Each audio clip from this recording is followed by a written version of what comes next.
ఇచ్చంద్రం ముచ్చట్లకు స్వాగతం. ఇయాలటి ముచ్చట ఏంటంటే, ఎవ్వరైనా సరే ఆరోగ్యంగా ఉండాలంటే ప్రతి మనిషికి కూడా దినము 9 గంటల నిద్ర తప్పనిసరిగా ఉండాలి.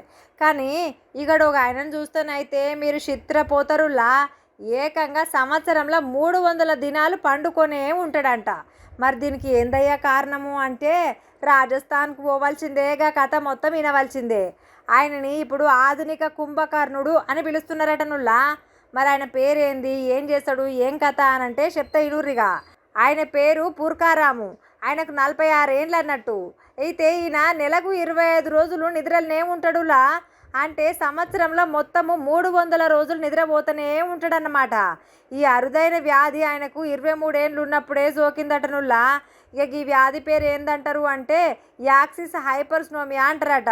ఇది ఒక రకమైన నరాల బలహీనత అసొంటి వ్యాధి అని అంటున్నారు.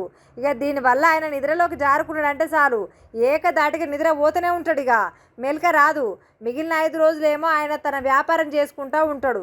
ఇక నిద్రపోయినప్పుడు మరి అన్నము నీళ్లు అవన్నీ ఎట్లక్క, 25 రోజులు అట్నే నిద్రపోతే ఎట్లా అంటే కుటుంబ సభ్యులే అన్నం తినిపిస్తారట, స్నానం చేపిస్తారట. ఇక అవన్నీ పనులు అలాగే చేస్తారు అన్నట్టు. వింటుంటేనైతే చిత్రమే అనిపిస్తున్నది కదా. మరి మీకేమనిపిస్తున్నది, కామెంట్ రాయండి.